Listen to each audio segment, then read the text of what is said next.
Сәлеметсіздер ме? Есімім Әлем. Осы каналда мен сіздерге ұйқы безінің қабынуы немесе панкреатитті және оны біртіндеп ретке келтіру жолдары туралы өзіме белгілі болған ақпаратпен бөліскім келеді. Мен бұл ауруға 2020 жылдың қыркүйек айында шалдыққанмын. Содан бері қандай диета ұстанып, бұл туралы не біліп жүргеніммен бөліскім келеді. ютубта бұл туралы ақпарат көп айтылған, бірақ қалай емделу керек, қалай тамақтанып, өзімізді қалай күту керектігі жөнінде нақты ақпарат жоқ. Сонымен 2020 жылдың қыркүйек айында түнге қарай өте майлы тамақ жеп, түн ортасы қызуым көтеріліп, сұйық үлкен дәретке 3 күнде жүгірген болатынмын. Одан соң ішек қарным ауырып, қабырғаның астыңғы жағы да арқамнан да, алдымнан да ауырып жүрді. Сол кезде салмағым 50 килограммнан 38 килограммға түсіп кетеді. УЗИ нәтижесі жақсы болып шығады, алайда компьютерлік томография панкреатиттің бар екенін және де созылмалы холецистит, яғни өтімдік кішкене тастардың бар екендігін анықтайды. Бірнеше дәрігерлердің берген емдері көмектеспейді, жазған 5-ші стол диетасын қалай ұстану керек екендігі түсініксіз болды. Қанша уақыт ұстау керек түсініксіз болды.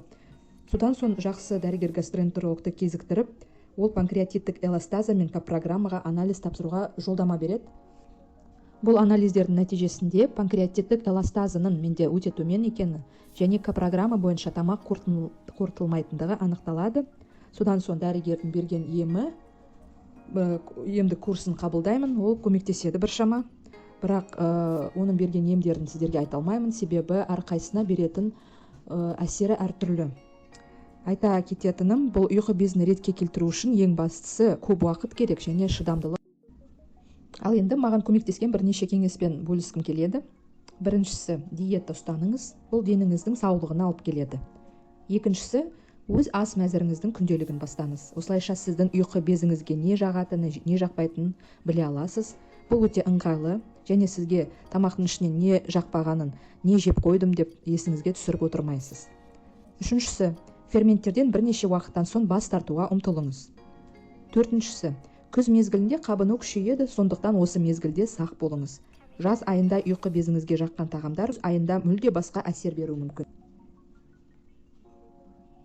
Бесіншісі, ешқашан аш қарынға тәтті тағам жемеңіз. Панкреатит кезінде жеуге болатын банан мен алманы да аш қарынға жеу қауіпті.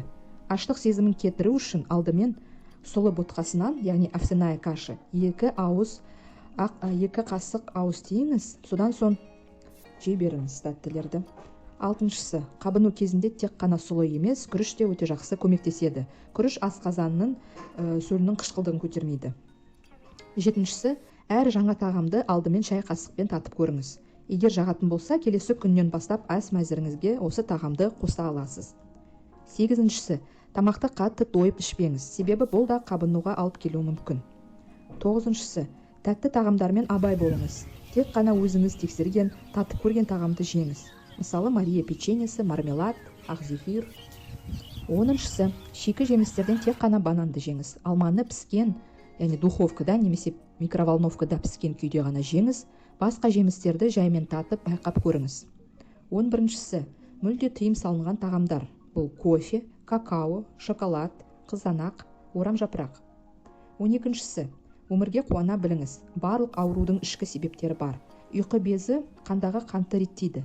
Ұйқы безінде проблема болса, ол адамның өмірден түңіліп, тәтті де жағымды мезеттермен берер кеңестерім әзірге осы. Ендігі кезекте ас мәзірі. Оны 2-ге бөлдім. Бұл аурудың өршуі кезінде және аурудың өршуінен кейін. Аурудың өршуі кезіндегі тағамдар біртіндеп ас мәзіріне қосылу ретімен жазылған. Бұлар: сұлы, буға піскен тауық котлетасы, күріш, асқабақтан жасалған пюре, қою емес шай, арпа ботқасы, яғни пшеничная каша, қарақұмық ботқасы, суға немесе духовкада піскен балық, Мария печеньесі, духовкада немесе микроволновкада піскен алма, ащы тұзды емес ірімшік, соус қосылмаған спагетти, кешу грек жаңғақтары, креветкалар, ақ зефир, компот, жеміс-жидек және ет қосылған балаларға арналған тағамдар, агуша, фрутоняня сияқты, картоп пюресі.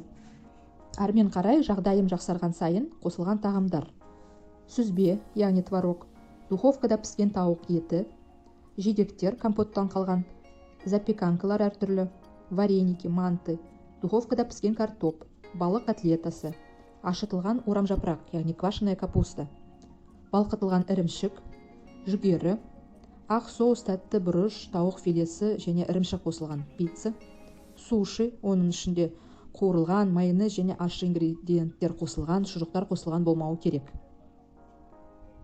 Тағамдарды мен суға, буға пісіргенмін. Микроволновка, духовка, скороварканы қолдануға болады. Егер скороварка болмаса, мантоварка қолданыңыз. Берер кеңестерім әзірге осы.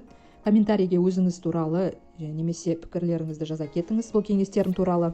Егер видеодан көмегі болса, лайк басып, каналға жазылыңыз. Назарларыңызға